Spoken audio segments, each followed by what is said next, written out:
welcome to a long-anticipated and just generally late podcast for The Last of Us Part 2. This was recorded 4 weeks ago, basically a month ago, so our thoughts are very fresh in this podcast. They've probably evolved a little bit since then, but it's a long one, so strap in for some spoiler-free first, and then we're going to jump into spoilers. But first off, I am Will. And I'm Josh. Yes, if you have not played this game and you don't want it spoiled, please leave now. Leave the internet, to be honest, because it's a dangerous place. Yeah. Otherwise, stick around, hear what we have to say, and be part of the conversation. Yeah. Please. That'd be great. Please do. That was Josh on the guitar there. That you would have heard at the top. So pretty. So good. We'll talk about it at some point. But for now, spoiler-free, for those that are still unsure as to whether they want to play Naughty Dog's latest and final entry on the PlayStation 4, how did you feel, Josh? Spoiler-free. Oh, so good. It's so sad, but so good. Sad. Yeah, I've felt weird for the past 24 hours just because it's exhausting. It is such an emotionally exhausting game. But yeah, you have to play this. If you haven't played the first one, play the first one first because it is a direct continuation. You need the first one and all of the context. Yep. I feel like this is absolutely a must play, especially being one of the last titles on the console. How about you? I'm mixed on it. Mm-hmm. Like, I love the first game. I think it's one of the best stories in video games. It's just one of the best kind of like zombie post-apocalyptic stories in general. But I think the gameplay of that game is certainly dated. Even at the time, obviously it was better than some of the Uncharted's, but it felt of its time. And just generally the gun combat, it was just atrocious. But the story, it just holds that game together.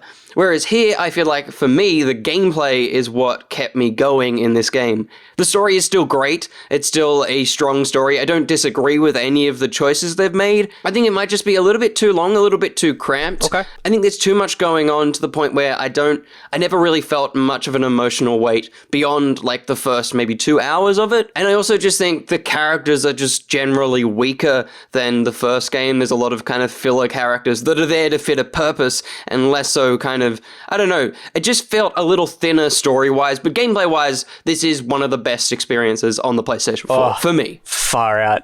It's so tense. Like, every encounter I had, I think I just found myself, like, clenching my teeth or, like just tensing up my entire body, and then when the encounter was over, I would suddenly realize that my whole body is just relaxed. And I'm, like, not sore anymore.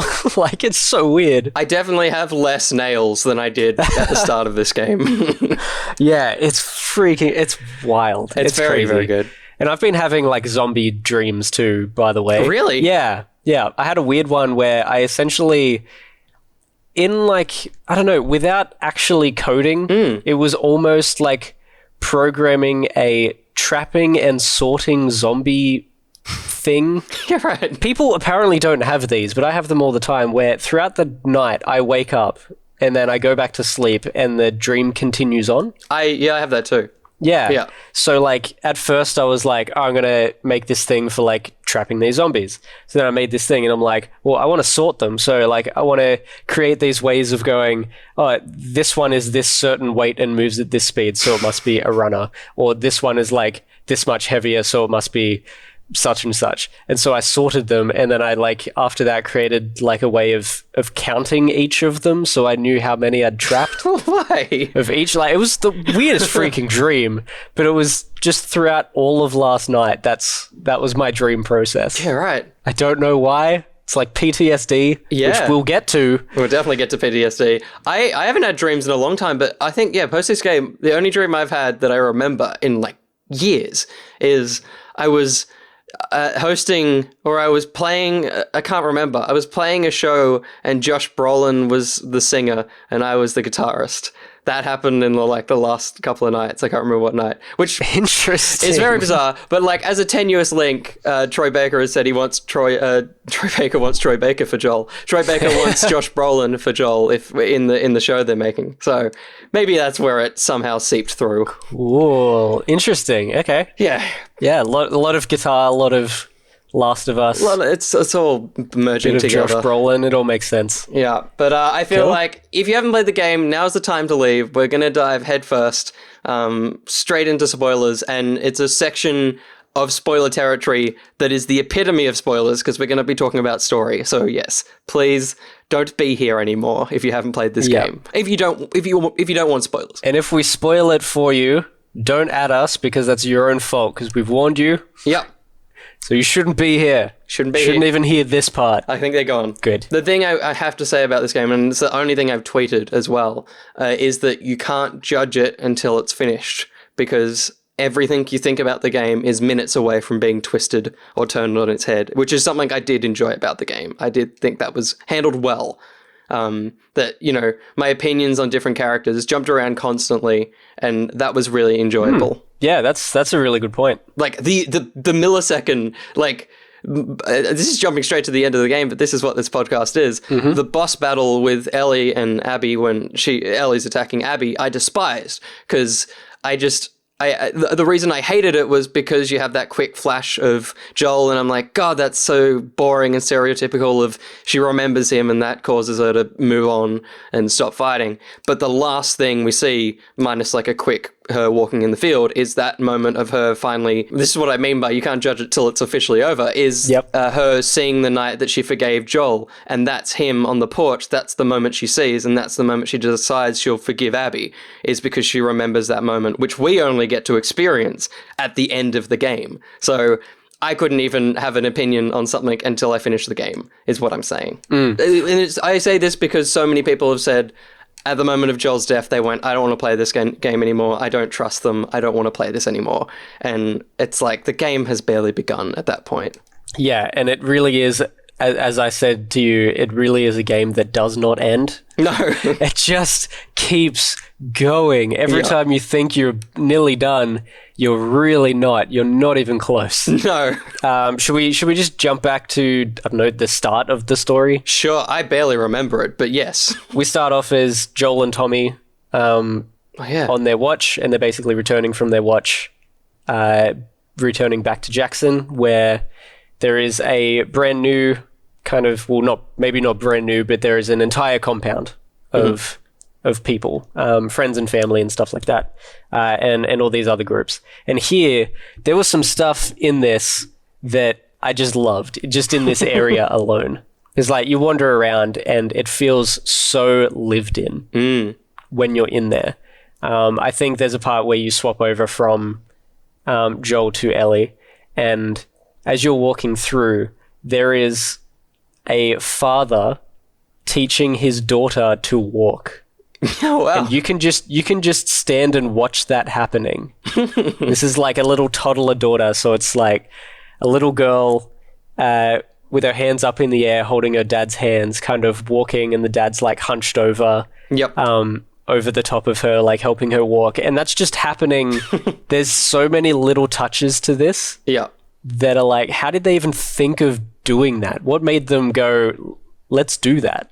In Jackson is old mate Gustavo, the game's composer, just chilling with a banjo playing music. Is he in there? You can go up to him. Yeah.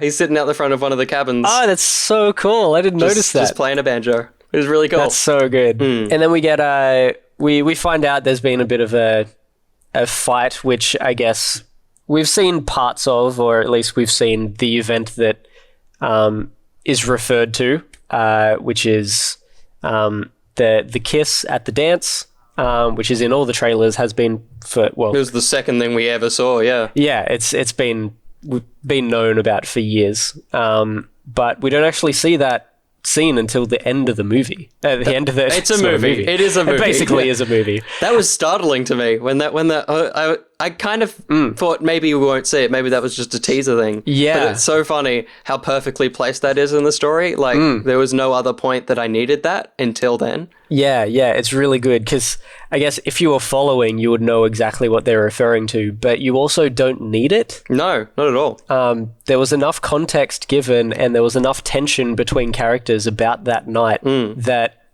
I think you would have known enough. Yes. To know what's happening, which is just such a clever thing, and it's just another clever thing that this game does in the story is just giving like just enough context. Like you don't need to know much more. Like they do that really well in parts. Yeah, and then I think we start getting a lot of relationship building in this section too. You find out who's related to who and who's in relationships or was in relationships with who. We get Ellie going out on a, what do they call it? On the watch or whatever. So you go out with Dana. You get a little bit more romantic stuff happening. Oh, that's right. I've even forgotten another part, which is you play as Abby somewhere in there. Yeah, the big part. Which is a new character, and she's with a group who is sleeping in some random mansion. Then we get Abby, who is one of the main characters in this, a protagonist, antagonist, something, who really knows? Whatever you decide, to be honest. That's right. By the end of it. Goes off by herself, ends up getting nearly killed by zombies, but then saved by Joel. Yeah, and it was at that point I was like, oh no. Pretty much. you know exactly where it's going, because they also imply that there's someone or something that's within Jackson that they want to attack or get to, and it's very clear who that is and why that is. And so at the very moment that you see Joel's face with her face, you're like, this is not ending well. Yeah, pretty much. So Ellie then finds out that Joel has been taken hostage by these guys and is being beaten senseless, which word travels so fast. It's no phones, but, you know, it gets around. I don't know how that happened. I can't even remember how that happened, really. But she goes off to save him. She gets beaten the crap out of, and then Joel really, really gets beaten the crap out of. There's no crap left in him. Actually, it would have all come out of him because he died. Really, yes, he did. And that is basically the prologue to the game. It is huge. It is heavy. And then we start off Ellie getting revenge, day one. Yeah, it was good. I think it's the best act of the whole game. I think it's the strongest act emotionally, because everything feels right. Everything feels like it has enough time to breathe, and there's no extra bits and pieces at play that you have to worry about. I thought it was really, really solid. So I was hooked. I was very excited. I don't know. I was, because where we end up going is the revenge plot of Ellie. I didn't enjoy that because it was a very much, and I understand why they did it, because it is a very emotional moment for Ellie, but it's such a turn, it's such an aggressive turn that almost instantly I was already on Abby's side. Like, okay. I understood Abby's motives, and I already didn't see Abby as the villain. I already was fully on board. Mainly, I assumed that it was like, she was involved with the doctors that were killed. Like, I assumed it was some sort of thing there, that's why she knew, and there was something a bit deeper. So I was already completely on board with Abby. And so having to play as Ellie and some of the acts she has to do in the story, I really, really didn't enjoy.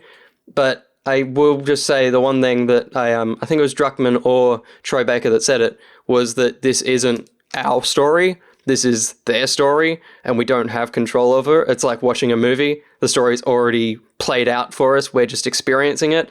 But it's the bit where she's going to bash up, what's the Nora, the one from the first game, when the square is on the screen, and I just sat for 20 minutes and went, no. I legitimately was like, I'm not pressing that button. And I got so frustrated that it forced me to do it. Like, to have that option there and to force me to do it, and not to force me to do it because I emotionally understood why and also broke with her, but to force me to do it because the game needed to keep moving, it really irritated me.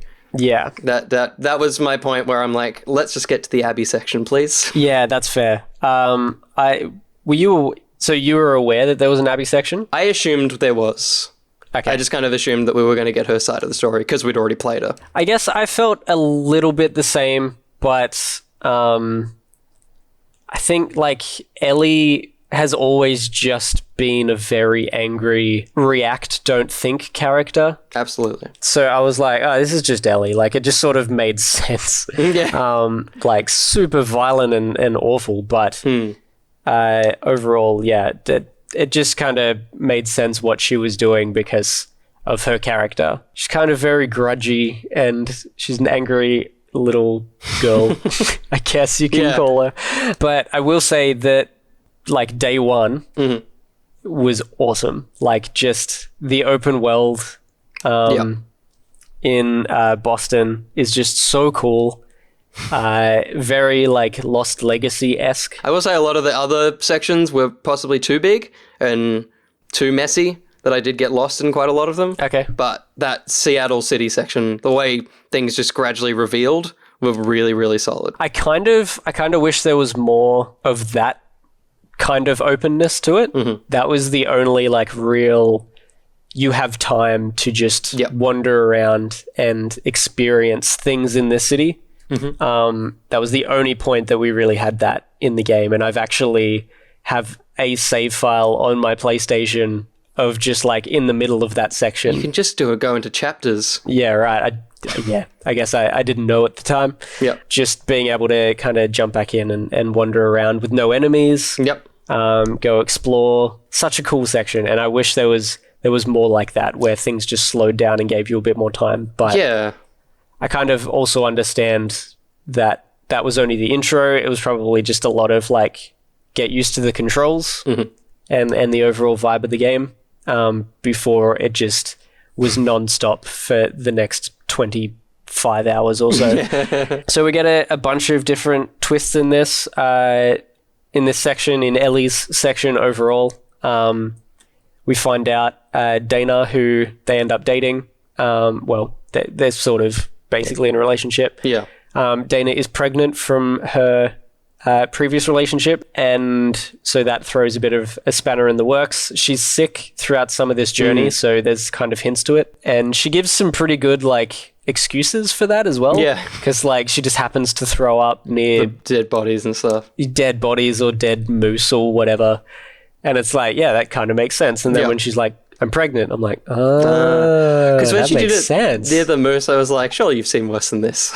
It wasn't, you're faking it. I was just like, come on now. Yeah. I was sort of like that throughout this, because another thing with Ellie, like, when she beats people like that, she breaks down. But she's been killing people for days and days, like, and probably most of her life at this stage. Yeah. Like, what's making her particularly break down right now? Yeah. When murdering this person? The one specific person she murders, the pregnant lady. That's fair enough.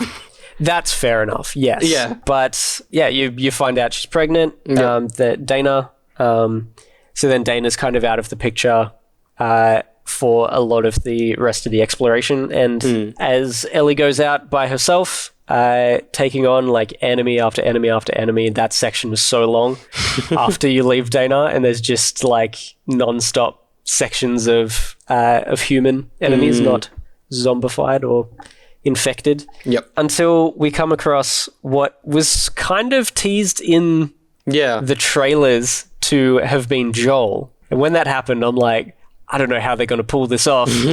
Like, I don't know what's happening here.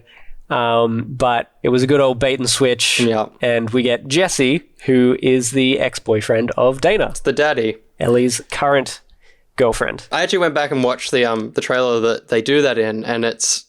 I think you probably the same. I recollected it as a smooth Naughty Dog cut, but it actually is a cut to Joel. It doesn't actually follow his hand. Okay. So they never rendered that. And it's part of me, I agree with the people that campaign against this for how much they lied, because, like, there's lying, like, Thor in the trailers having both of his eyes and then one of the eyes not being there. Mm-hmm. And then there's lying that a character is in the game that isn't. And there's some of that in the trailers, like, a lot of the bits of Joel in the trailer are his old model, and then in the game, it's a lot of the flashback sequences. So there's a lot of that, which...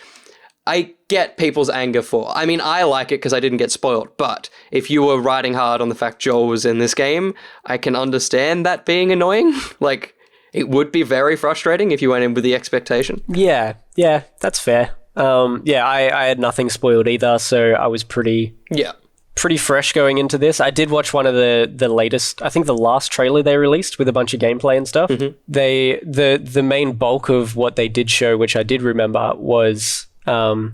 when Ellie swims up to the Asian girl playing a PS Vita. With Hotline Miami on it, yeah. Yeah. So that was the only right. that was the only thing that I really remembered, and it's not even like an important point, so nothing really got spoiled. When I got to that, I just messaged some of my friends. I'm like, oh, I'm up to the point from that trailer. And like, even though they were playing it, they still had no idea where I was, because they're still playing it, and one of my mates has only just gotten up to that section today. Yeah, he's like, I'm up to the Vita girl. So it's almost like that's like a placeholder for where we are. Like, it's almost like a bookmark. It's the girl from the trailer. So Jesse turns up, and then you escape out of that area with him back to Dana. Then Ellie goes out again on her own. This is what I mean. This game does some weird stuff. Like, there's one line of dialogue that I almost had to find a gun for, because if I had another person say, almost there, only to fall down a fucking ravine again, I love the game, but this game was 10 hours too long because people kept falling off things, like directly after they looked at the thing they're trying to get to. And, it was frustrating, because, there's a lot of like, I'm going to go out to this place, find information, and then go all the way back to the cinema, but then I'm going to go to a different place. But for some reason, that's not going to take as long as it did going to that other place, and I'm not going to backtrack. Yeah. Strange. It's a very strange narrative to have this kind of home base thing, especially in the apocalypse, because it's like, you shouldn't be able to do that. You have to be progressing forward towards locations, but she always finds a way back to the theater. Yeah, it's a little bit weird. I think sometimes they go back to the theater with the intention of like, this is it, like we're done. And then they're like, oh, we have more information though. So then they go back out. Yeah. So it's almost like they have to do that, because I guess Dana is the man in the chair, listening on the radio, finding out where people are. Mm-hmm. And there's no communication between her and Ellie. Yeah. So if Ellie needs more information, I guess she has to come back to the theater and get it face to face before going out again. Yeah. It's probably narratively necessary. Otherwise, how would Ellie know where each person was supposedly camped? Yeah. And then, like, obviously she goes to the aquarium, which is the main kind of crux of the story, is the aquarium. Mm-hmm. And there she finds Owen and other pregnant lady, Mel. Yeah. And shoots them. She does. In another scene that I'm like, this is ridiculous. There's so many alternatives than what you just did. Yeah. Like, I agree with you, the whole thing, that it is very Ellie. And like, the thing that I would say about the two characters we play as, Abby, at least for us, she begins in Joel's darkness and then ends up with his hope, whereas Ellie does the inverse, and she starts as the hopeful Ellie and ends up in this dark point that Joel, like, the whole previous game tried to protect her from. So, like, I get it from that way. You're looking at two characters that go to the opposite ends of the spectrum but end up at the same place because of each other's actions. And that's really cool. But I don't know, it felt unnecessary violence at times. Yeah, but that also just sounds like Ellie. Yeah, unnecessary. She just violence. She loves a good bang. That sounds bad. Bang. Like a shoot, a gun. She likes to shoot. There's only 2 bangs in this movie. Again, game. Again, yeah, that's it. Surprising bangs. I wasn't expecting bangs. Yeah, I wasn't quite, especially the second one. Yeah, no, the second one was intense. I was kind of expecting more so the first one. Yeah, out of anything, but not really the second. It was shocking. And I mean, it's on the front cover, nudity. Like, we should have seen it coming, but I didn't. But yeah, bangs. But yeah, so after that, she goes back to the theater. And obviously, old mate, what's it, Tommy? Tommy, right? Joel's brother, yeah. Yeah. Yeah. So generic. They helps her back to the theater, and in the theater, she thinks all's good. As we said, we were like, this is too normal. This is too safe. Something has to go wrong. Something does go wrong. Abby has gotten in. She's got Tommy at gunpoint, and then old mate Jesse just goes down like the vapid character he is. And we cut to black. See, I kind of liked Jesse. He was bland, but he was the happiest person. Yeah. In this half of the game. That's why he had to die. I guess. But, like, I don't know, he was just, I found him, like, a little bit fun. Like, some of his quips and stuff when it was just him and Ellie kind of going around. And she was like, "Oh, I'm sorry, Jesse, you're not really my type." And he's like, "What, Asian?" Yeah, that was pretty funny. I loved that. There was like little interactions like that I was like, I kind of like this guy. He's kind of witty. He's not totally destroyed by the world. Like, he's not emotionally and mentally destroyed by everything just yet. But he is. He holds it inside because no human being couldn't be. If it's an exterior of happiness, it's definitely not an interior. Yeah, that's fair. But yes, the point still stands. He is a bit of lightness that in the dark world. Until his mental capacity is destroyed physically by a bullet. His interior becomes his exterior. It's so sudden. It's so nonchalant. It is so quick, and there is just nothing that comes of it after that. Like, no one cares. No. And that happens a couple of times. Yeah. Because it happens to the other happy character on Abby's side. Yeah. Manny just gets shot, and then nothing comes of it. I loved Manny. He was one of my favorite characters. I liked when they stumbled into a different place and she's like, "Whoa, this is saucy," and then it turns out to be his sex den. It was very funny. Yeah, that was great. Yeah, like he was the Jesse, but better and more interesting. Yeah, which is all of Abby's story. Interesting. Okay. I just found it way more interesting. Admittedly, there's a lot more happening in it, which probably helps. Because Ellie's story is very much one note, which, works. I mean, it's not like there was, much else happening in the first game either. But for me, I preferred Abby as a character. I found her way more interesting and there was more character to her character. I felt like Ellie was still Ellie from the first game and didn't move further than that other than she killed more people. Whereas Abby has a full arc. She starts in this kind of like brutish state and ends up being Joel and finding her own Ellie in Ven? Is it Ven? Lev. I got it backwards. It's fine. Lev/Lily. Lily. As we find out. So we get a trans character. And of course the cult is just not for that. Definitely not. Yeah, it's a very like super traditional religious cult.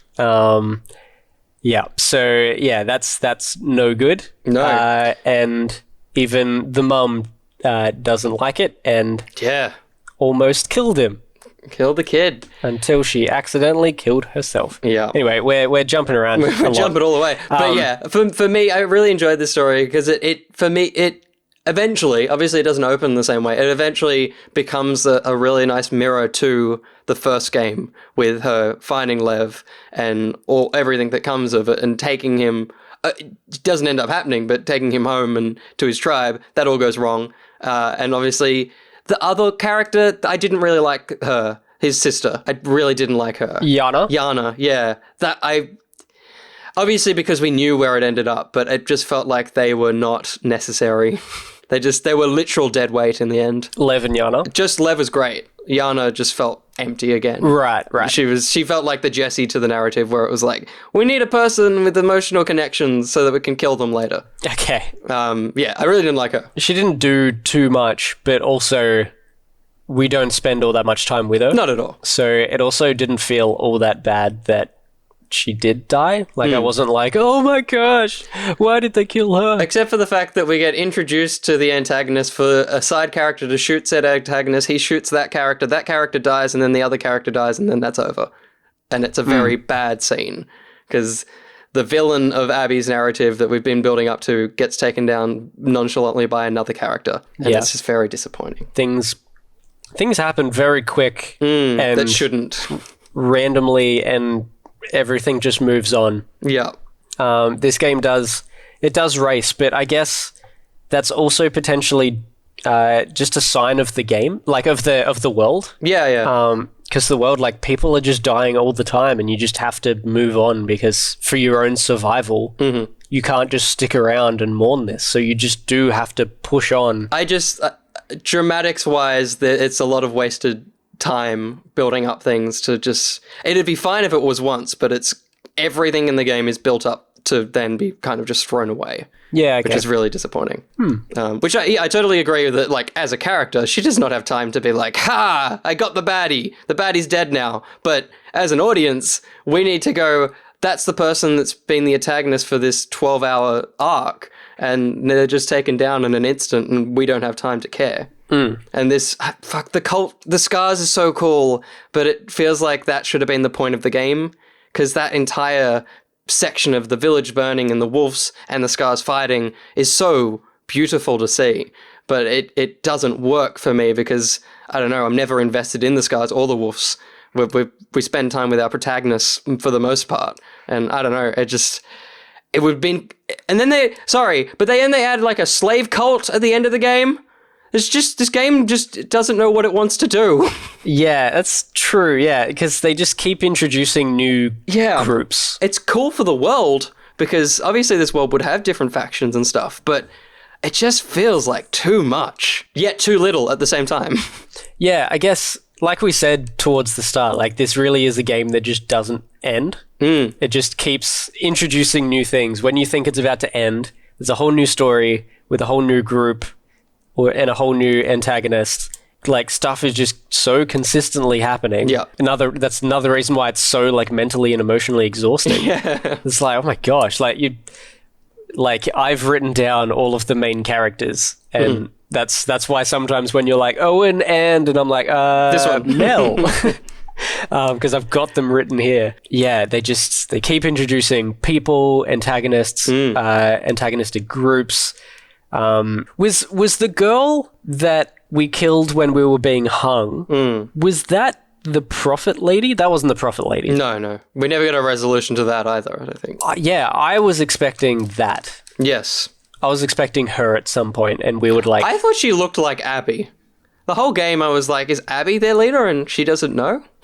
Yeah, and that was also... Because there was a lot of rumors way earlier that either Abby, the one being hung, or at some point in this game, was Ellie's mum. Yes. Well, when the first trailer was the one where she was hung, yeah, people seem to assume that was her mum. Yeah. And so when it wasn't, and like clearly she was way too young to have Ellie as a daughter, yeah, I was like, well, maybe the girl that's painted everywhere is Ellie's mum. Will be the mum, yeah. Like she had this baby, then abandoned it and went off and started a cult for some reason or whatever. It's fair. Or lost her baby, went insane, and then became this weird kind of prophet in her own insanity. Yeah, because that's another. Yeah. I mean, I didn't mind that not having a resolution. That was just a nice bit of world building, but yeah, bizarre. I was very much expecting that to come back. Yes. At some stage. Yeah, but speaking of that, the fire... like the village on fire. Man, do Naughty Dog like their fire set pieces. It's very good. Escaping from a fire, like a town or somewhere that's just engulfed in flames. They know they do it well. they love it, yeah. They pile on the tension. Although in parts of this, I was like, I'd kill every enemy in a section. Lev would like run ahead and be like, oh, come on, this way.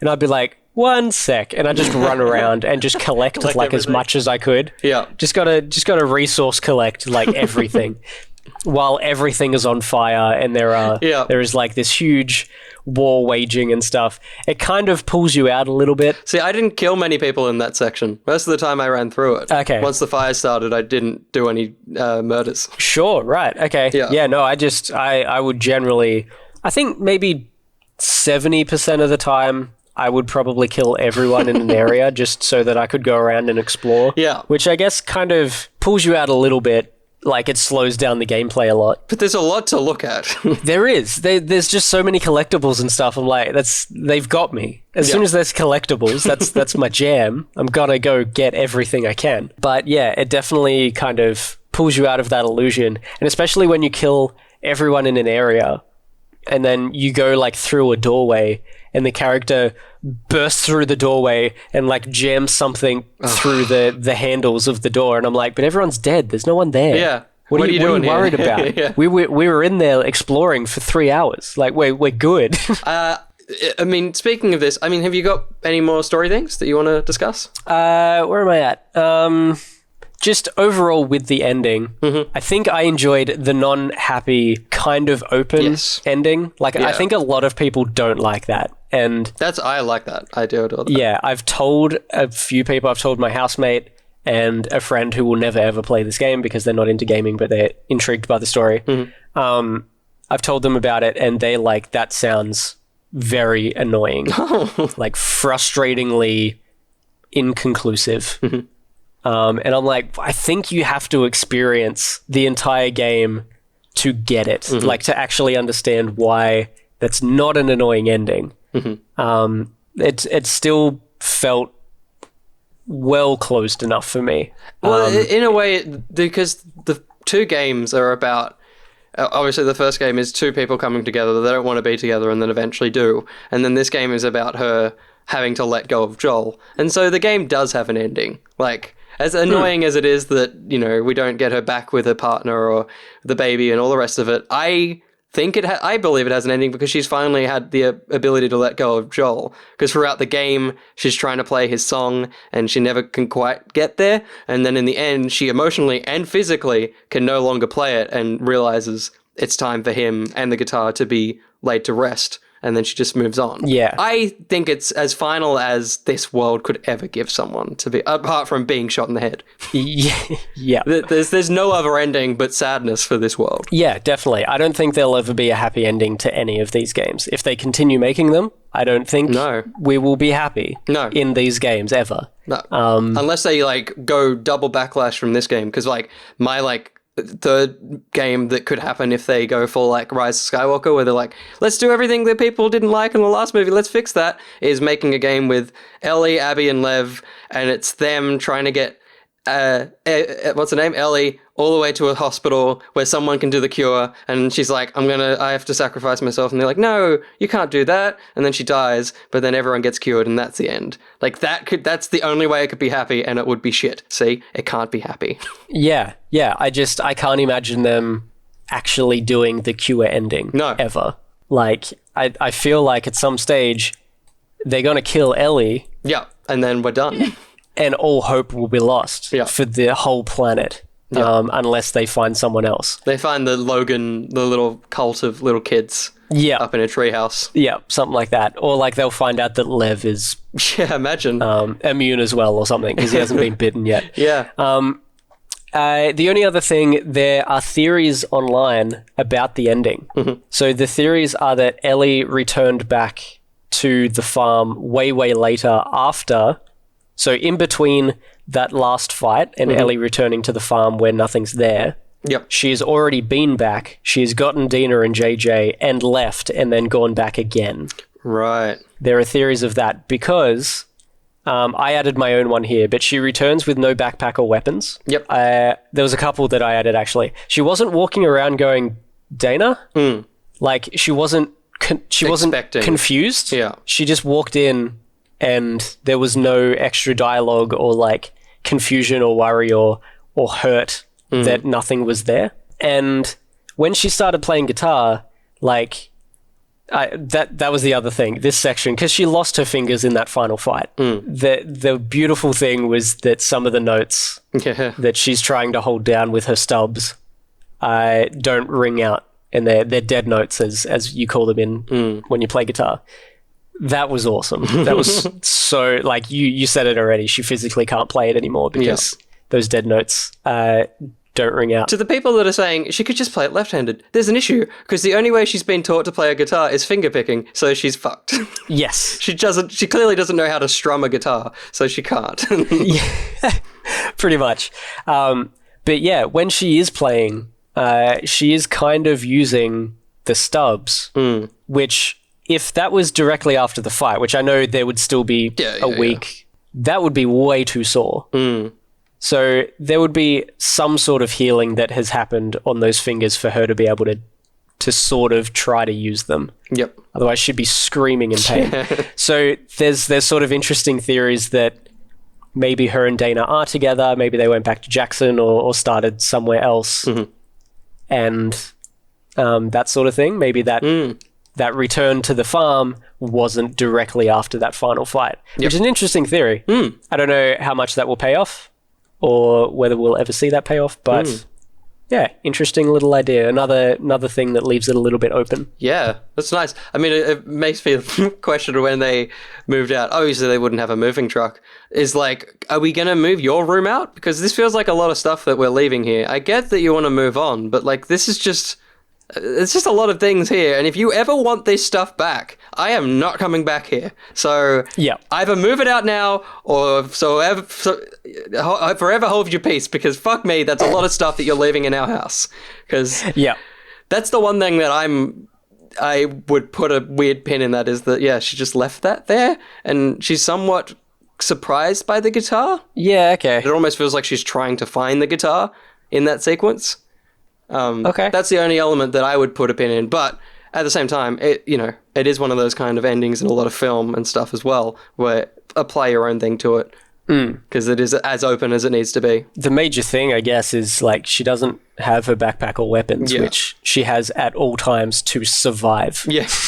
Like, she needs that to live in this world. But yeah, interesting. Shall we break out into some gameplay? Some other things, gameplay and animations and stuff? Yeah. As I said, best Naughty Dog game in terms of combat. Everything that they introduced in all the other games, specifically Uncharted 4, is here, and it is the best version of it. Like, I would say my best gameplay moment in the entire game, we'll just go to that, I'm sure you've got one too, was in the section where you've got constant human enemies and the houses and stuff. First of all, I had a house that was my murder house. I just kept luring everyone into the house because there was a bathroom in the second level that if you sat in that with your scare protection on, whatever it is, the fear detection, you could see where they were coming from, and either way you'd be able to take them down straight away, because you either had a door that would open and you just get rid of them, or you had a crack in the wall that the dog would crawl through first and then the human, so you're set. But obviously I had lots of bodies destroyed, but eventually you have to kind of pull the people into your murder house. So I went up on the roof, looked down, and there was a guy below me, so I jumped off. I jumped off instinctively thinking of Uncharted 4, and then halfway through I was like, shit, is this in the game? And then I stabbed him in the head, and she did the, like, Nathan Drake animation, and it was just, mwah! I cheered. I was very, very happy. That is so good. So you can do aerial takedowns in this game. They're a lot more intense because, Uncharted, you bonk him on the head and just keep running. She does it and falls and just sits there for a second before holding herself up. Yeah. But yeah, I got very excited at that moment. Yeah, that's crazy. I can't think of one off the top of my head, but along with the animations, like you were saying, like there is that sort of animation, and then she runs around in pain because she just jumped off a building onto someone else. I just have a note here that I feel like the animations in this are like streamlined versions of the very precise animations akin to Red Dead Redemption 2. Yeah, totally. Because like a lot of Red Dead Redemption 2, a lot of the animations when you're interacting with things are very precise and specific and like will pick up everything. There's sort of that. It's a little bit less intense. Yes. Because they will reach and they will grab things, but they won't grab it, look at it, and then put it away. It's just very much more streamlined. All the hand positions and stuff when you're taking things or when you're opening a door or anything like that, a lot of that is very, very precise and intentional, but way more streamlined than, say, your Red Dead Redemption, where that's just super slow and you watch him do absolutely every single movement, including study like nearly every bullet that you're looking at that you pick up. It's wild. Just thinking about that, I don't know how I got to the end of that game if this game annoyed me in its minuscule things that annoyed me in this game, let alone how much that game annoyed me. How the hell did I get through that 40-hour campaign? I do not know at all. God. But another thing with that, along with like the murders, is the facial animations. Yeah. Throughout this game, as well as just like when you sneak up behind someone and headlock strangle them. Their eyes almost come out of their head. They're like, oh, fuck! Yeah. Like, there is so much pressure and panic in their face. Like, you can see it. It is so real. It's crazy. And I I didn't do this, but I listened to a different podcast that were discussing this. During some of the more interactive cutscenes where people are having quite intense conversations and stuff, they said they would swing the camera around to face Ellie, and Ellie would have the correct facial expression for that scenario. It wasn't just mouth moving and stuff like that when you're just walking around and characters are talking to each other. Like, she's actually looking sad or worried or angry, and she has all the facial expressions that you would expect. Which is so crazy. Like, that's for us photo mode whores. We need it. You probably absolutely noticed that. Oh yeah, it was so good. You never had to worry because you could always get it's always the right facial expression. Sure, for the photo. Because as I said to you, 40 gigabytes worth of photos. That is ridiculous. That's half the size of the game, I think. That's wild. What the hell? Yep, it was a doozy. No, definitely animations in this game. Just second to none. Like, I think the first time I noticed, in terms of the gameplay, because it's not even worth talking about the cinematics. We know they're the best in the breed. They're never going to be topped.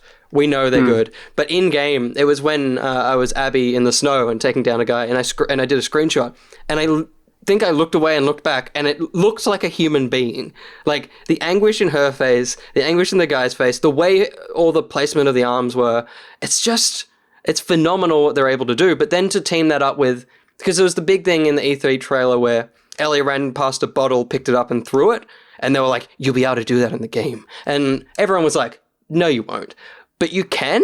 Like, the way you can be running and pick up a bottle and you can instant throw it because you've got the right trigger throw. And there's a little jank in there. But the way the animations fluidly link up is one of the things I think this game nails, and is the reason why I say it's the best version of Naughty Dog, because it's like, never is there an over amount of jank between animations, which, it's really nice. I mean, you still get, like, walking past a cupboard, readjusting to play out the animation of opening the cupboard. There's a few of that. Yeah. But that's never going to go away. Yeah. There's very precise positions that animations often need to be in to get to that.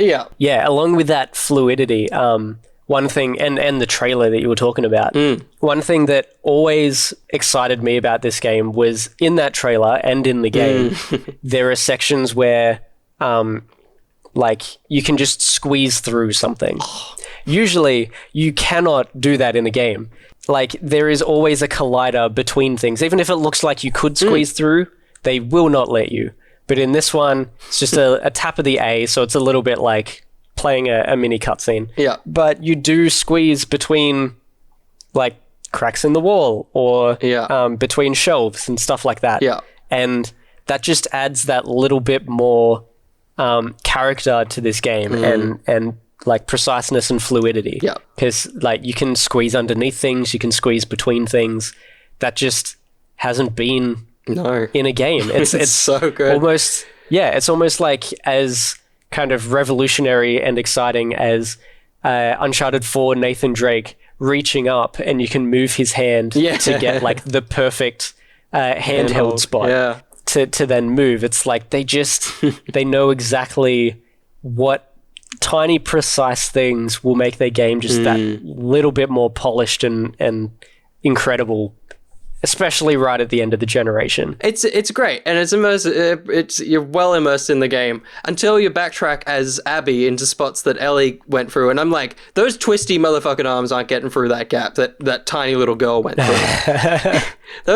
Abby's arms are massive. She is enormous. Like, we're talking about animations, but when she first was walking, I'm like, holy shit, there's so much mass on that woman's arms. It's just like, it was like watching Arnold Schwarzenegger. It was amazing. I also feel like with her, she was like so big that I felt like sometimes her arms would clip into her body. Yeah, absolutely. Because she was just maybe just a bit too big. It's a very unique design, but it's the kind of design that I'm sure a lot of people playing the game are like, it's representation. There's people of different builds across the planet, so I'm sure there's a lot of people that saw her character and were like, that's cool that this is in the game at the same time. Yeah, definitely. And it's it's nice to not just have like a Lara Croft size I was gonna say, yeah. character running around as well, like super pretty, super like Just frail. lean and yeah, frail. Will just get stabbed through the neck by a branch at any moment. I forgot that this wasn't the game that happened in. Like, there's a few deaths in this I was waiting to be a bit more gruesome. Yes. Because I had in my mind that but it's the Lara Croft games that have that. Yeah, but that was another thing, because the Clickers? yeah, the Last of Us 1 had the bloaters, I think it was. If they grabbed you, they would grab your inside your jaw. That's right. With both hands and just tear. Yeah. They would just rip your jaw off, and you could see it all in the animation. There were no death animations that gruesome, I didn't think. Do you know the only one? It's when Ellie shoots Abby in the face with a shotgun. In the face, and it explodes. It just explodes. Yeah, that is insane. But I still... It's still nothing on a jaw being ripped off. Yeah, because they're still clearly, like, alive for that. Like, yeah. Because they're screaming as that happens.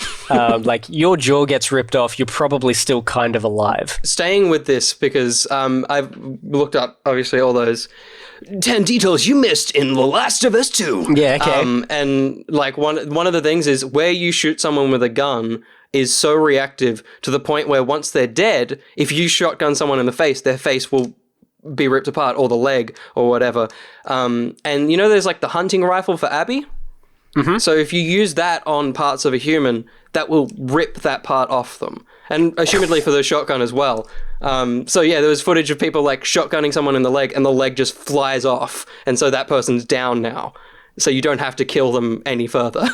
Yeah, that's crazy. Which is so sick. So there is animations in there, but somehow we were actually good murderers and went for, I mean, most of the way I play this game is headshots or nothing. Yes. If I don't get a headshot, then I try and stab them. Absolutely. I'm not going to try and shoot you down. Yeah, I would always go for headshots because people move so much in this game. There's like no time to get a headshot. It's so annoying.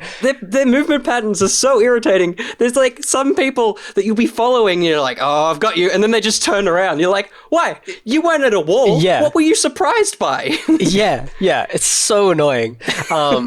But yeah, if I like shot someone in the shoulder, they'd be like, ugh. And then I'm like, all right, I just got to get you down. So I just be like, bang, bang. And then I'd just gun it. Like, I'm like, I just want one death, and then I will run and hide until you forget me. And then I'll come back out and probably do it again because all of you move like freaking maniacs. That's one thing I really liked they introduced was the prone. That changed the game for me. Being able to go prone in grass and underneath things. Go prone? Oh, go prone. Go prone. Action cameras. Like that changed everything for me because not only was it like better hiding, but you were able to kill people, headshots with like crossbows and just normal bows especially, and they wouldn't know. Because for some reason, like obviously guns and stuff are so loud that they know your position through audio, but because you're prone and completely hidden, you can crossbow and headshot at least 3 people before they're like, you know what? I reckon it's over there. It was really, really good. Yeah, that, again, just adds that little bit more dimension, just getting a little bit lower. And it gave them a bunch more, like design choices to go under cars and, like, to get to a next area, you've got to go prone and climb under a wall or something like that. Like, just very, very cool, like, how much more they could get out of the game by just getting people to get on their stomach. Yeah. Like, that's all. That's all it was. And I'm so happy because one of the things I hated in the original game was ladders and garbage bins. And in this game, I think there's 2 garbage bins and maybe 3 ladders. And it's like, that's how you game design. You don't do the same thing for every puzzle. Yeah. And even the 2 garbage bin things, there's like, maybe there's 3. One was just a simple push, and one sets up the idea of the gravity, and then the third one's like an optional gravity challenge, basically. Yeah. I was happy to see less of that. Yeah, that gravity one was so good, though. Yeah. Freaking loved it, where you just have to push it to the top of a hill, but teetering on the edge of the hill, and then you let go, and you have to run down and open the gate before it rolls all the way down. So good, so fun, so simple. So simple. Another freaking simple thing is the safes. Yes. They're so fun. I love them so much. I don't know why. Yeah. Because they are just They're so simple, but for some reason they felt rewarding or satisfying. So satisfying. And like, not just for the resources inside, like that's not why they're rewarding, but like just for some reason, just emotionally.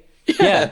And then you broke the game by doing something that they put in that's clearly very specific. Do you want to explain? Well, because I got lazy with the notes, like I think I probably hit one safe that I was like, I haven't collected a note in a long time. This is definitely, I haven't got anything for this. So I just was clicking through it, and I could hear, because that's kind of what, I mainly did it because I know in films, they get their stethoscope out and put it on the safe and like listen for the click that's different. And so I thought, I'll try that. And you can do it in the game. And it's so noticeable that it's not a matter of like individual clicks. You can just be spamming the button until you hear a really heavy click. And then that's the code for that number. And then you just move on. And it's just like, as much as finding notes and then doing the code is good, for some reason, for me, that's just so much more satisfying knowing I broke a code. Yeah, it's really cool. I did it a couple of times after you told me you could. Yeah. But yeah, for people, if you're listening but have no idea what we're talking about and haven't played the game, which I don't know why you're still here, there are notes scattered around where people are like, oh, I've got to go out of town, but there's some bullets in the safe so you can go grab them if you need. The code is this, or like the code is Jenny's phone number, and then you're like, oh crap, what's Jenny's phone number? Then you have to continue searching around until you go into like a bathroom of a restaurant where someone said, for a good time, call Jenny. And then Jenny's phone number is written on the wall, which is really cool. I liked that one. It's one of the first ones I think you come across. And then that's the code that you put in. But yeah, Will found out that you can just do it by sound, which I managed to do because I couldn't find a note at some point. I'm like, all right, here we go. This is my time. I'm going to do it. And yeah, it's crazy that's so in the game. It's incredible. It's another thing where it's like something so small and so specific. Yeah. But yeah, you can it just happens and it just works and makes everything so much more real and lived in. Something that like is another, like, this is so small. This isn't even in my gameplay section. This is in cool shit is the note. Cool. Is that I because I love these games and I love my Uncharted and stuff, and I love seeing how much is in the game, and I took the tip of a gun. And because I think it was in one of the bathroom bits where I had to kneel down to pick something up, and so because I was kneeling down and I had like the assault rifle that has like a little bit of a thin, you could put the tip of it underneath the toilet seat and then lift the toilet seat up as you aim upwards with the tip of the barrel of the gun. Oh, that's so weird. Funny. That's so weird. Yeah, that's hilarious. That wasn't just like a singular object. No, it's got a proper lid. Yeah, it's got like a hinge. Yeah, it's very cool. So strange. I guess that's another cool thing as well. When you're upgrading the weapons, they physically change. Yeah. You're actually like, if you're like upgrading it so that it holds more ammo, the clip itself like extrudes a little bit more than it did before. To hold an extra bullet or two. The weapons physically do change. It's not just like I'm upgrading and then suddenly off screen, like something happens and then it's back on screen. Like sometimes that happens. But for the most part, you can just watch her create a weapon. Yeah, very quickly, much quicker than you would in real life. Add these little extra features and you can see your weapons upgrade and change over time, which is another really cool little addition to this. Another little, just a little tidbit, which is just made this game so beautiful, was the water and the water physics. They just looked so good. Like in the rain, you would get the drops, like the droplets and the ripples from every single droplet that would hit the water. And then as you're walking, like you would get the ripples that would go even further out. And they would actually sometimes distort the raindrop ripples and stuff like that. There was just one bit that I didn't break it, but I just noticed a little developer trick, which was kind of cool. So throughout the game, there are a couple of like collapsed roads, and sometimes they're a little bit flooded. So I went into one of those, and it was maybe only like 1.5 meters like collapsed. So and it was totally flooded, so you could walk around in it and you would cause all these ripples. But it was also raining, so there was puddles on street level. Yep. So around eye level or so to where Ellie is. And there was a puddle there. And as I walked through the flooded area and caused those ripples, the ripples would go into that puddle on street level. So it clearly wasn't two separate bodies of water. It was just a very clever dev thing so it's one body of water probably everywhere that was all connected. Just occluded between different sections. Oh, I got through that, didn't I? Nailed it. Yeah, basically. So I just, as a developer, I'm like, very good. Like, I see your trick. I see your trick there, which totally worked. So very, very funny little dev tricks that most people probably wouldn't notice, but I was just testing some of the water physics and things when I noticed that little thing, which was great. Very good. Loved it. Now, just on the AI, because we were talking about it earlier, they're so interesting, and I think that like the main thing that I just applaud them for is the audio design for the AI. Like, it is next level. The fact that when they yell out, "Go around, flanker," you're like, well, they're going to flank me now. And then they do. Like, they find ways to get to you, and you have that audio trigger to know that they're about to do it. And so you obviously have to move. But on top of that is the fact that some of the AI have names. And so you'll shoot someone and they'll be like, "No, Brian." And it's like, God.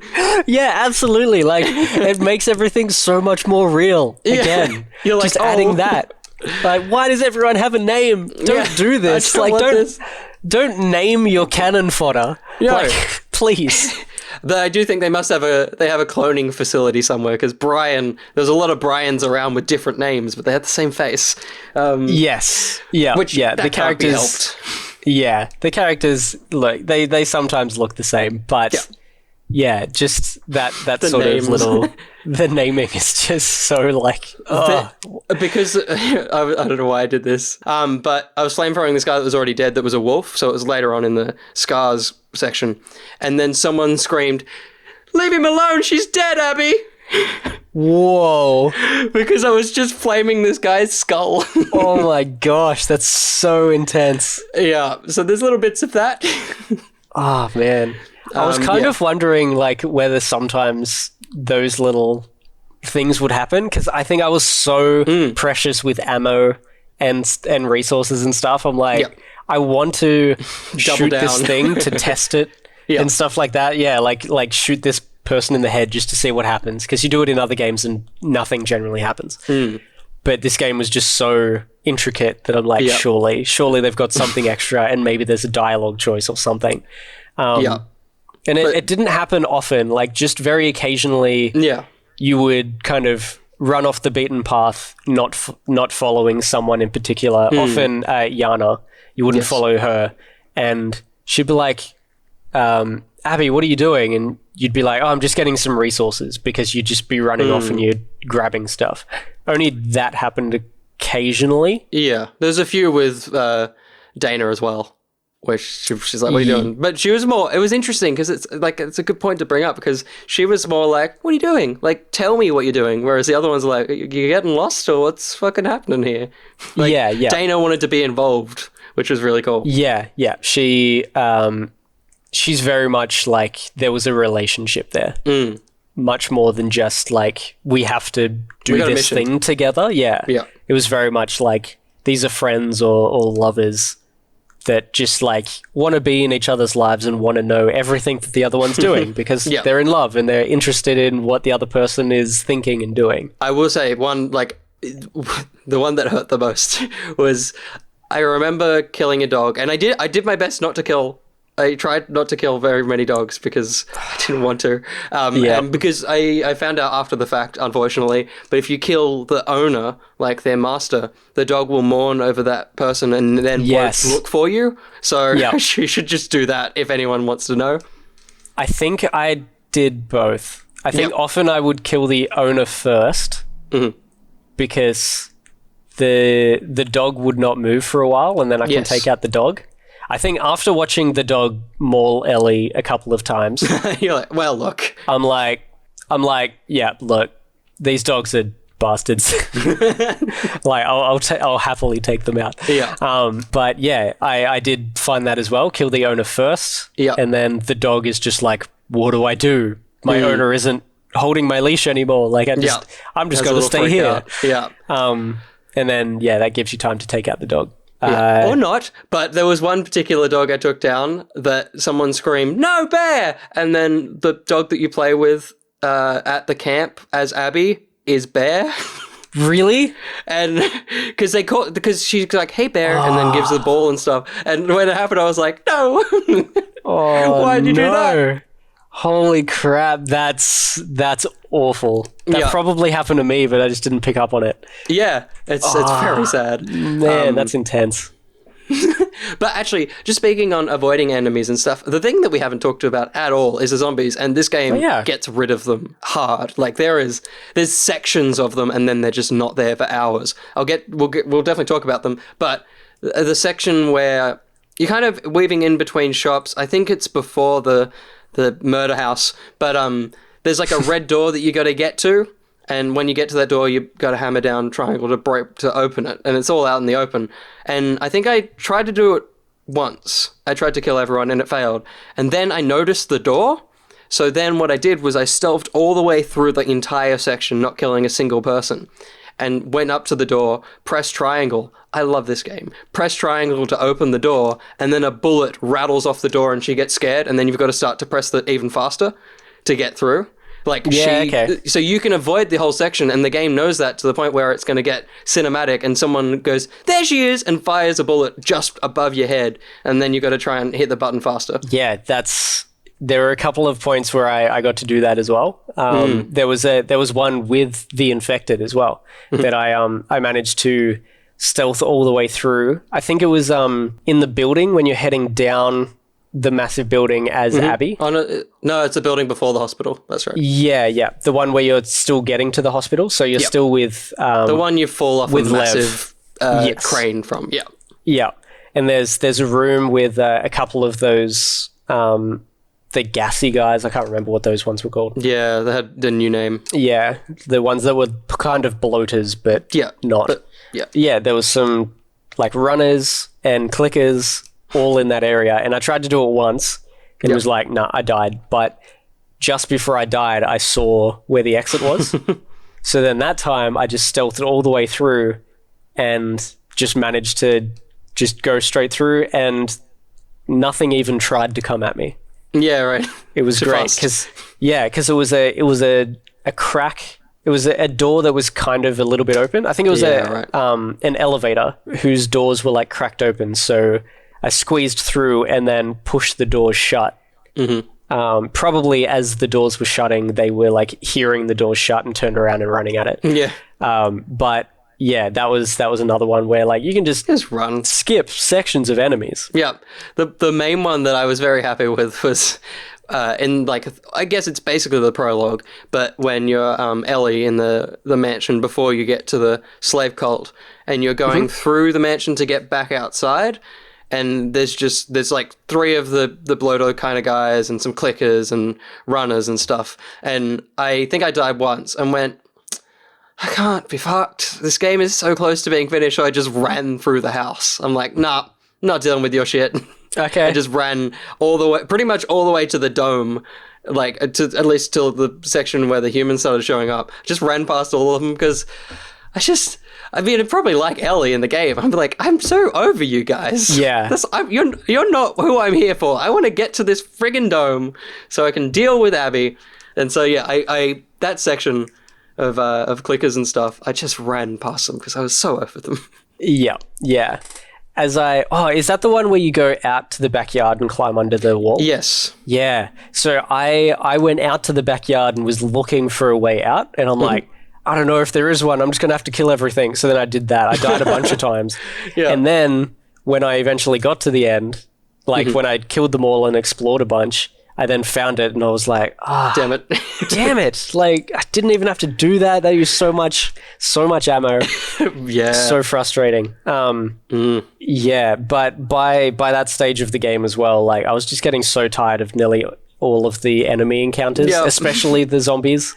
Yeah. I'm just like, I just want this game to just go forward. Like, I almost just want to watch the rest of this game play out as a cutscene. Yeah, like, I'm so tired. I'm so emotionally tired. I just want this to be over. I thought it was over at the end of Ellie's, and I thought it was going to be over at the end of Abby's. And then you get both the whole time. Like, it just swaps between them a few times. And then you think you're going to have a nice life on a farm, and then Tommy shows up and he's a real dick, and I just... Hey, man. What the hell, Tommy? Like everyone's talking about them cannibalizing Joel's character, but I'm sorry, I don't remember Tommy being such a dick. Yeah, what the hell happened? Like, he just totally twisted. He seemed nice the whole time. Yeah. He didn't even seem like he wanted to go after and get revenge when Ellie mentioned it. Yeah. But then he ran off to do it, and then after what seems like probably a year and a half to 2 years, because Dana's had the... Dina. Yeah. Dina's had the baby. So Dina's had JJ. JJ is not a fresh baby. No. So he's been alive for a while now, like maybe 6 months to a year. What happened? Why is he so angry and suddenly wanting revenge all of a sudden, and being angry at Ellie for not wanting to go ahead? She finally has a quiet life, which everyone just seems to be like pining for in this world, because they can't have that because of the situation. Yeah. And she gets angry at Ellie for not going out and going on another murder spree. The dude's also, he can't use his leg or one of his eyes. It's like, come on, buddy. If you're not in a position of doing it yourself, don't make someone else. Yeah. Like, it's just that I got real mad at Tommy at that section, which I'm sure most people did. But like, why did they do that to him? Yeah, it felt weird. Like, it almost feels like they tried to make it make sense by having him not be with his partner. But it's like, that's not enough for someone to do that. Yeah, definitely not. Like, something really broke. Messed him up. Like, I don't know what happened there, but that was real weird. That was really unfortunate. But in terms of the zombies, it's interesting because obviously the way both games have always been, it's like the humans are the real monsters here. And in this game, I feel like the zombies really do get put in the background, probably because there's 3 different cults. So there's a lot of humans to deal with. But I think they're used well, but I do think sometimes it almost feels like the devs were like, shit, we haven't done zombies for a bit. Let's make a section where you're going to slow down for a bit. And it just didn't feel as fluid as I think the first game made them. Yeah, I definitely see that. Some points made sense. Yeah, absolutely. And like they used that like underneath the hospital. Yeah. That section was... It seemed like it was going to be super intense. Yeah. And it kind of was, but then kind of also wasn't. It's very quick. It's intense, but it's quick. Yeah, like the way they hype it up, make it seem like it's just going to be absolute hell. Like, I'm like, is this where I just give up on this game? Because I was waiting it's going to be so infected down there that I'm like, I can't get through this. But it wasn't that bad. Nah, it's just one big dude. Yeah. But I guess that brings me to one of my bugs, which I got 2 main bugs that I can think of. Yeah. And my friend got one, which was super similar to the one that I got. So down underneath the hospital, you're basically underneath this hospital looking for a first aid kit to save Yana, Lev's sister. And you find it in an ambulance. And I walked up to the ambulance, got in, opened this drawer. It was there. Ellie's like, yes, here it is. And then I pressed triangle to pick it up, and she didn't do anything. And the triangle tooltip thing just disappeared, and nothing happened. Yeah. She didn't say anything. Like, she didn't pick it up. I couldn't press triangle again to interact with it. It was just gone. So then I was wandering around. I went over to, like, some other section of the, like, somewhere else earlier in that sort of area. And I found a drawer, and she was like, oh, maybe there's a first aid kit in here. And she opened it, and there was nothing there. She's like, maybe there's one in the ambulance. And I was like, come on. Hang on a second. Come on. Like, what the hell? So I actually had to restart the save. And luckily I was like there were no enemies there anymore. I had already gotten past all of that, so I just had to go into the garage, go to the ambulance, picked it up, and then that's where the big boy came out of. So there wasn't too much backtracking or having to redo too much there, but that was just an annoying bug. Similarly, one of my friends, Chitty, for people who, if you do watch on my other YouTube channel, the stream tapes, he's the other guy. He's been playing through this. He's very early on. He's the guy that just got up to the Vita girl today, the PlayStation Vita playing chick. He was trying to get the gas in on day one from underground, and he snuck over, went straight over to the gas tank without killing anything, and started to try and fill it up, and enemies saw him and then went over to him and killed him. And then, so he had to redo it. He killed some enemies, went back over, and the tooltip was gone. He had died and everything had reset, except for that. I thought he'd already done it. I don't know where he had to reload from, but he had to go back and do some stuff again as well to get that working, which is kind of annoying that that's in there, but I guess games can't be perfect. No. And then my other bug was a very weird one. I was pretty confused. You go into this fairly open area town, or like bunch of streets. There's some restaurants and stuff, and you go over to the doors of the restaurants and try and open it, but they're all locked. And you can see through the window that there's some clickers, and there's like bricks and bottles and stuff around that you can pick up. So I grabbed one, aimed it through the window straight at the clicker. I threw it, and it went straight through the window, did not smash the window, but it hit the clicker. And then the clicker came and broke through the window and then came and killed me. And I think I was just so shocked that I was like, I don't even know if I can play this anymore. Yeah. And it just like, I died and then it started again, and I did it the second time, and the brick went through and stunned the clicker and stuff. But it was such a weird thing. So bizarre. I was very confused. Yeah, but I don't think I really had any bugs, but yeah, it's more like the only things I ever had is because I avoid a lot of enemies, I'd then like just see what happens if I avoid them.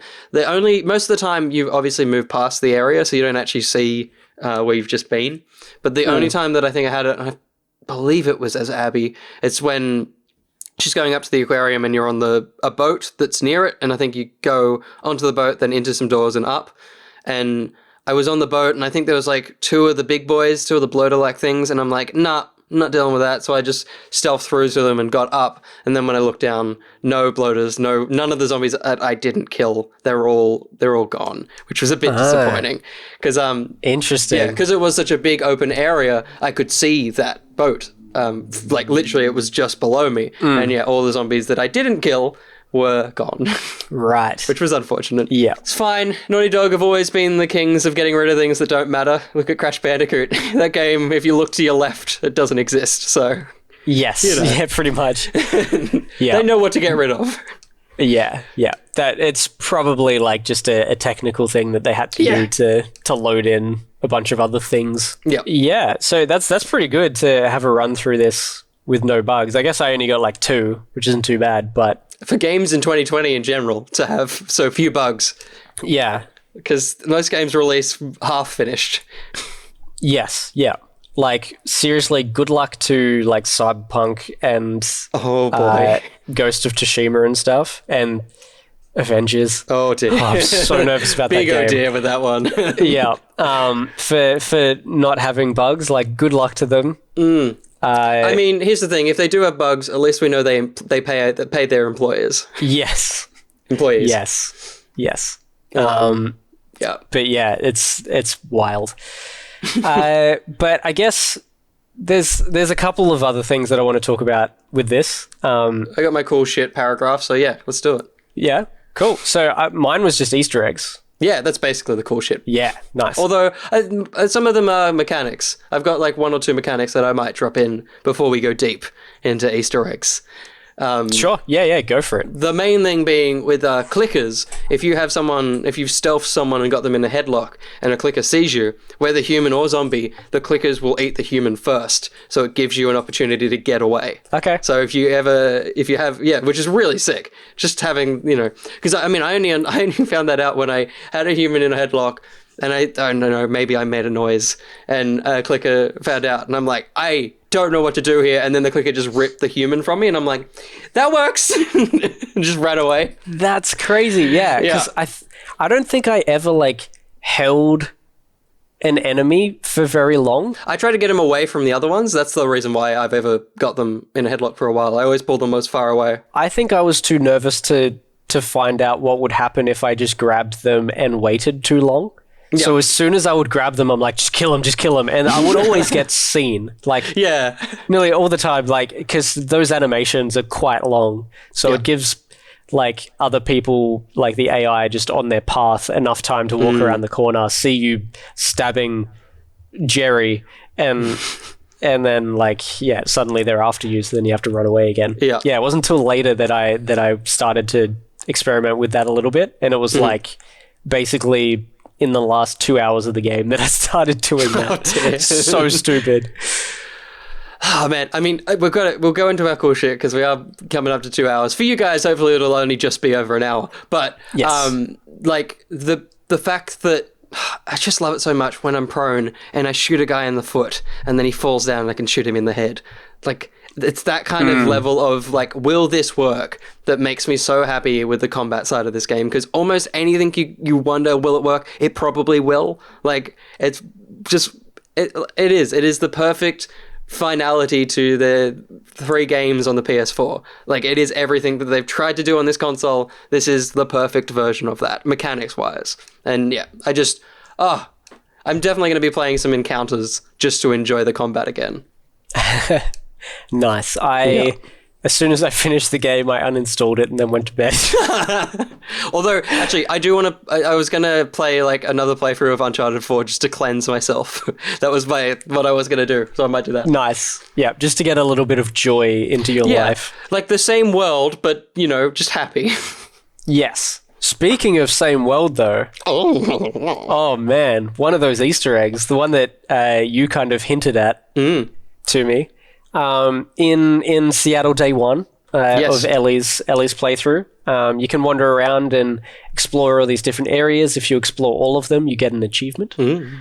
But there was a bank vault that you go down into, and there's a bunch of runners and clickers and stuff down there, all dressed, I think, as soldiers and stuff. Yeah. And once you wipe all them out, you can head into a bank vault and have a look around. There is just so much money lying around. And that, when I saw that and they didn't go, oh my gosh, it's money, it really hit home that it just doesn't no matter. one uses money anymore. Yeah. It just doesn't matter in this world, which is insane. It seems so crazy that money is literally nothing, because it basically is. It's nothing. Like the discussion that Ellie and Dinah have later when they're in the church, and it's what would you use money for? What would you buy? It's a question of what would that be even worth for you? And I think both of them are I don't know, a big house. They don't understand the concept of it. Or a spaceship or whatever Ellie says, something so bizarre. Yeah. But then when you walk around, you open some of the safe deposit boxes that are kind of broken open already. And one of them is a ring on a necklace. And that is directly from Uncharted, which is gorgeous. And you get a little achievement for that as well. Which is what is it, from big beginnings or something? From small beginnings, Yeah. Greatness from small beginnings. I did see cool. on video game facts, which is where people should be doing good facts, right? They should be true facts on Reddit.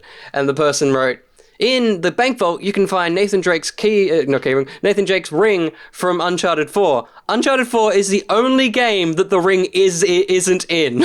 Like, oh, really? You could have picked any other game to say, but they said it was from Uncharted 4, which it's not in. That's so funny. Yeah, that's great. Funny. But yeah, it's such a sick little thing. It got me very excited. Yeah, and apparently elsewhere there's like some galactic something or other from Jak and Daxter. That's plausible. There's in the crack den, there's a porn DVD called Smash Brandy's Cooch. Yes, which is a very good one. So there's definitely little trappings of everything. Yeah, and there is also a PS3 in there with copies of Uncharted 2 and Jak and Daxter. Yeah. So just a couple of extra little bits and pieces. And as we've discussed many times with the Vita, it's in there and it's playing Hotline Miami. As soon as the music came out of her earbuds, I was like, that's sick. I know what's happening here. Yeah, I wouldn't have known that. Like, I didn't know that until you said it earlier in this podcast, which is awesome. Oh, really? Because, yeah, I took a screenshot of it because I'm like, I know the thing. And on the thing, it says, "You're dead," which is kind of timely. That's great. How would they have got permission for that? Did they, like, publish it or something? Yeah, I don't know. I was going to look into that, which is what I'm going to do now. Yeah, I don't know. Maybe someone on the team? Yeah, maybe. I'm not saying anything that would. I mean, it's Devolver published it, so it's not like they've got ties with Sony or Naughty Dog. So, yeah, I don't know. It was such a strange addition. Maybe it was a big game on the Vita, and that's Sony, so I guess there's a tie in that. Yeah, it could have been something like that. It was, that's kind of weird. It's very odd that it was that game. Yes.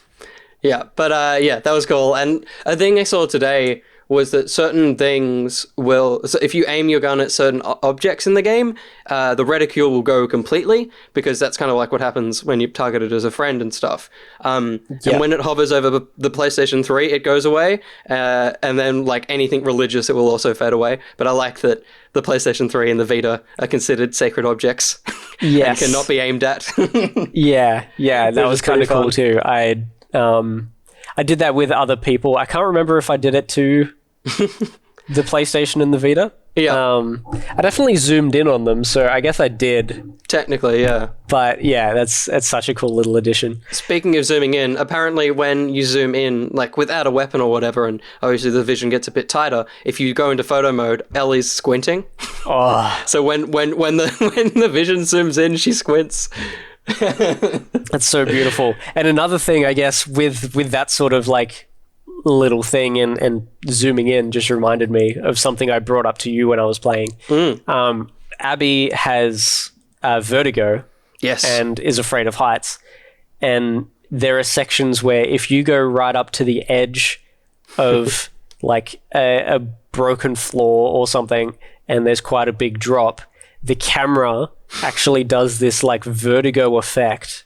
It's so good. almost like the like Hitchcock film kind of effect. Yeah. Where like it zooms but is going out or whatever, like it does that cool little effect, and then Abby gets more and more anxious, and she starts like shaking more, which the controller starts shaking, and then she starts shaking more and more, and she starts like grabbing herself and like hugging herself as if she's like cold and super scared, and there's just super heavy breathing. It's like, it's real intense. And then as you walk away, like she sort of calms down and takes a few deep breaths as you continue on. Like just tiny little things like that. So good. How do you come up with that?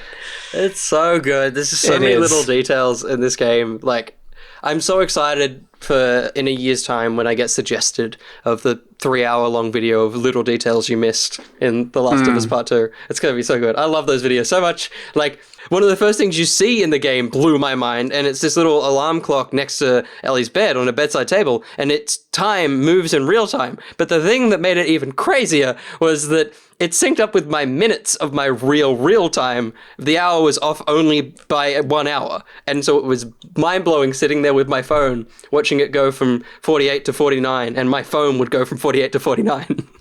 Oh, that's weird. It was very, very bizarre. Like, I was wondering whether it was syncing up with the real time, but it obviously wouldn't make sense in the game. So yeah, it was just a very unintentional moment. That was very exciting. I wonder whether that was like completely coincidental or whether it synced up only the minutes. Yeah, possibly. Because the minutes wouldn't matter But for the time of day. Yeah. The hour would. But then, I guess like they could have just had the hour static and then the minutes move in real time. Yeah. Maybe something I like should that. have stayed there till it got to 7 and seen if it would keep going. Yeah, that would have been kind of cool. I might do that. I might check that out. But yeah, it's another, just one of those details that don't need to be there. Speaking of details that don't need to be there, clickers that don't have pants have dicks or vaginas. Really? Yes. I did not notice that. There was one, it's a wrong phrase to use, but there was one that I downed, and when he landed, there was a knob popping out, and so I googled it to make sure that I wasn't seeing like a glitched finger or something. You googled what a penis was. I was like, what's that? I've never seen one of those before. and yeah, it turns out, so there's male genitalia on some of them, and on the female ones, it's just pubic hair.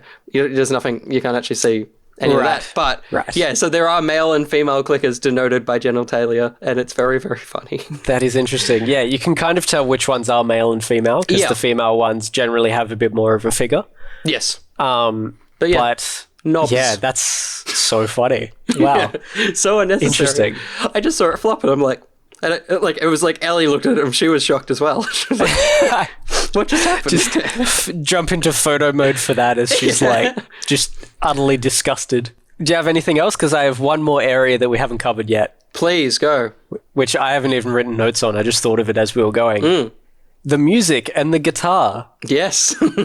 Oh man, how have we not brought this up yet? I don't know. We've talked about the guitar, but not the fact that you can literally play it. Yeah. And that online, there are people that have gotten good enough to play entire songs, which is just dumb. It's so dumb. It's so great. Like, the fact that it is string by string on the touchpad is phenomenal. Yes, like that's crazy. And it's crazy that people have gotten that precise with it too, because it was... I can't do it. Mucking around with it myself, I found it kind of hard. Yeah. Like, I could get close to the string I wanted, but generally I would accidentally hit the string either side of the one that I was trying to hit. Yeah. Which is super frustrating. They should, on the Last of Us controller, they should have a replaceable touchpad that has the strings on it. That would be cool. Just have lines across the touchpad. That would be perfect. And it should be transparent so the blue light shines through it. Yes. That would be sick. Yep. That'd be nice. Yeah, but that playable guitar, you can change the keys. The chords that they give you are the actual chords for those keys. For the most part, I think they give you like 6 out of the 7 or 5 out of the 7 chords that are available in that key. And yeah, like so good. You can just play entire songs, individual notes and stuff like that. And like, you strum only the top half of the touchpad, and Ellie only strums the first 3. The only thing that looked a little bit janky was when you're finger picking. Her fingers just look a little bit weird when they're actually finger picking. It's like a little spider. Very just stretch out and pluck. Just a little bit unusual, not too natural. But, well, it's not natural when you aggressively strum the guitar and her face is still like, yes, this is nice and peaceful. I'm learning to play a guitar. And you're like, and she's not doing anything. Yeah, so weird. But yeah, the music, especially the background music is gorgeous, and you can watch videos of the composer Gustav and a band actually playing through it, and it is incredible. It's so pretty. And just the studio that they're even recording in is just gorgeous. Like, I don't know what it is, but it's just so pretty. But the music that kind of really stands out is the ones that Joel and Ellie play themselves. Just gorgeous. Like, Joel's song, I think it's just known as Joel's song. Yeah, at this point. In looking it up, that's a real song by Pearl Jam. Yeah. I looked it up today. I had no idea. I looked up Joel's song, and then it was like Future Days by Pearl Jam. I'm like, what are you talking about? No. And then I listened to it. I'm like, holy crap. Joel was playing a song that he remembered from the old world. Yeah. That's so cool. It's so strange. Like, I mean, I know we're getting there, but the other song that's played in the game, it threw me for a moment. Yeah, totally. Yeah, but Joel... Because I forgot that this is a real world. Yes, yeah. But yeah, Joel's song is just gorgeous. Future Days. He only plays like a short section of it, and I've started to learn it, and it's so good. Obviously, I played it at top. At top? At top. I meant to say up top, but I said at that was top. Great. I want that on a t-shirt, on the top. Totally. At top! At top! So good. But yes, then there is the other song that you get to play in... I assume you mean the one that you play in the music store? Yeah. Take on me. Ah, so good. So sad. Yeah. Such a sad version. I've never heard it so sad. Like, even when Aha played their acoustic version, I wasn't sad. I was like, oh yeah, that's Aha. This is like, oh no. Man, it's gorgeous and heart-wrenching for some reason. Like, it's just so good. I don't know. It just hits you every time Ellie picks up the guitar and play Joel's song again. Like, you always start off doing that whenever you pick up a guitar. Yeah. They sort of make you play a few things before it lets you go into practice mode, they call it, which is very cute. Yeah. Yeah, and then the other thing about the music store, you can like walk around the music store and see fake versions of actual brand objects and designs. So like Ellie's main guitar is a Taylor guitar, which is real, and you can buy that guitar for Jesus Christ. 2,700 USD. It's US I think. only though. Yeah, it's freaking wild. And then there is another guitar that's much more affordable. It's only about 700 US. But yeah, you walk around and there's like strings that look like Ernie Ball strings and like Gibson strings and stuff like that. The capos, the brands of the capos look like real world capos, but all of them, the logos are just a little bit different and the name's different, just that little bit, but you can tell that their design is very much based off real world things. So my housemate and I were going through and we're like, yep, Ernie Ball, Gibson, like just going through naming everything in the store because we just know and love our guitar hardware. Yeah. So yeah, that was a lot of fun. Some cool stuff in there as well. But yeah, the music overall is just so good, gorgeous. And then the right at the end, the duet in the end of the credits. But yeah, the fact that they're singing in character, especially Troy Baker singing as Joel, like so far out. The fact how like southern or whatever region of America it is, like I forget how deep he goes into that accent. And it always takes a few words before I hear it. I hear the twang. Like at first it sounds like a deep Troy Baker until he starts to mold his words in a different way. And then I'm like, holy shit, it's Joel. Yeah, yeah. And when you like, I've listened to Joel's songs so many times, get played by him. And it's so funny because he sings so deep that like after his first, like 2 notes that he sings, he's breathing the words because it's so low. He's like, it's like, just sing a bit higher, man. Like, it's all right, Troy. You can. I'm sure you can. Well, most humans don't sing in the same tone as their voice. It's just how we operate. Generally, we sound a little bit different. Yeah, it's so funny. So deep. He just starts off so low, like, dude. But yeah, I think that's basically all I have to say about it. This game is just visually so pretty. Like, it's so tragically beautiful. I don't know what it is, but everything is just so glistening. The blood is pretty because it glistens and shines so much. Yeah. It's like I was playing it with some mates. Well, I was just playing it because I'm not going to let someone else play this game. I need to progress. They're not going to be able to progress. And that's right. They were just watching it and they're like, this is crazy. Like, there's no way this looks so good. And I literally turned on them and I'm like, this is as good as games are going to get until the next game engine comes out. Like, this is it. There is no way games are going to look any different than this until like Unreal 5 breaks game engines forever. Once we stop doing triangles, we do a new shape. That's when things will change. For now, this is the best video games will ever look. The fact that you can pause this game and leave and come back and forget that you were playing a video game because the environment, the volumetric lighting, everything is so perfect and so real, true to life. It's a stunning game. Like, it's just beautiful. Yeah, like the fact that they would have had to do a lot of this without ray tracing. Like, how? I don't understand.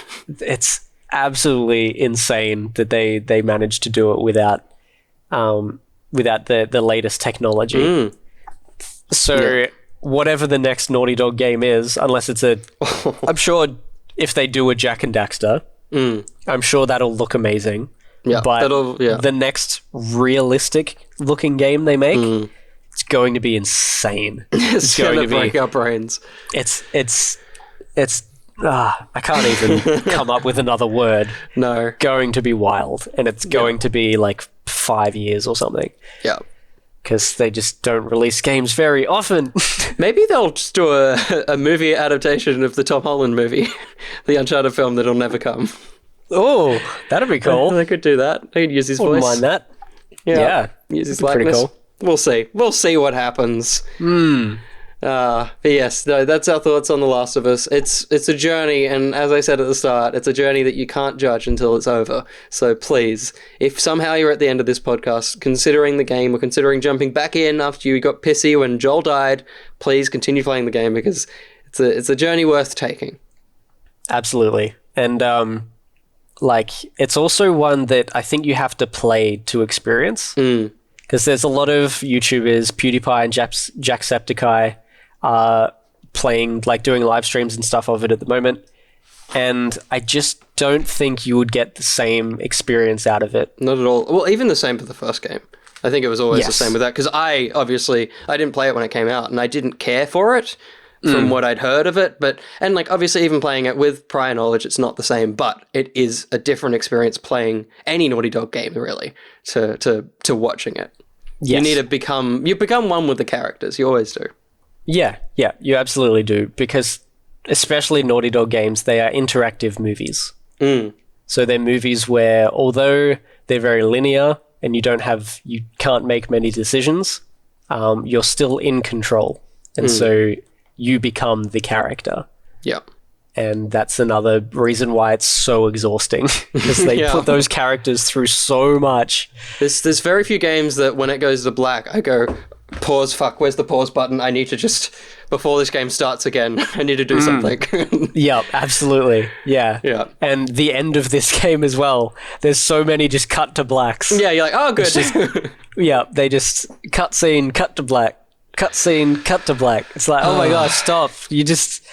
Every time they cut to black, it's something overly emotional. And you cut to black and then you bring me back in for something else that then is emotional, and then you cut to black again. Stop killing me, man. Stop breaking our hearts. Our achy breaky hearts, as the great Billy Ray Cyrus once said. Druckmann, man. Yeah. Great. Yes, I think that's it. We've been talking for 2 hours. We knew this was coming. There probably won't be another massive podcast like this until, like, Avengers, so embrace this podcast, Emmy. I hope you enjoyed it. And next week, Josh is going to watch 13 episodes of Harley Quinn between now and then, so... I've got to freaking try! If he doesn't, it's fine, but Harley Quinn Season 2 podcast coming in your ears at some point. I'm still using that phrase. I don't care. Great. It's an R-rated podcast. What are they going to do? Clickers have dickers. Clickers have dickers? Yeah, well, they do have dicks. Oh, great. One other thing that I'm going to kind of finish on is I am now going on a hiatus from gaming for a couple of weeks, for maybe 3 weeks. Yep. So I will actually have time to watch all of these episodes of Harley Quinn now, because it's going to probably be my lunchtime thing that I'm going to do. Yeah, I'm basically detoxing from video games unless I play one for a video or something like that until Ghost of Tsushima comes out, because I think for the last few years, as soon as I've finished a game, I've taken the disc out and put a new one in and started playing something else. so consistently for like 2 to 3 years now. So I'm just going to stop. I'm going to focus on some music, do some more programming, make some YouTube videos, read comics, just do stuff that doesn't drain my time as much as gaming does, just for a few weeks, just to see what I get out of life. God, I wish I could do that. I wish my life wasn't monetary driven by putting in a new game as soon as I finish the other one. Yeah, pretty much. It's going to be nice for a few weeks. And then you can get stabbed in the face by a bunch of ninjas, so that'll be fun. Oh man, it's going to be crazy. I'm very excited for that game too. That game looks gorgeous. But yeah, I guess until then, until Harley Quinn next week, Josh out. Will out. How deep can we go in our Joel register? We're going to say the word Ellie as low as we can. I'll start, and then we'll just progressively get deeper. Ready? Ellie. Ellie. Ellie. Ellie. Ellie. Ellie. That was not too bad. I wasn't expecting to be able to do that. that was great. I'm done. You're done. That's it. That was Batman. That was definitely Batman. I'm here to kill your parents. Wait, no, he doesn't want to kill... his parents are dead. He doesn't kill parents. That's not Batman's MO. That'll do. He just swoops in and goes, I'm here to kill your parents. Hide your parents. Because I'm Ellie and I kill everybody. That'll do.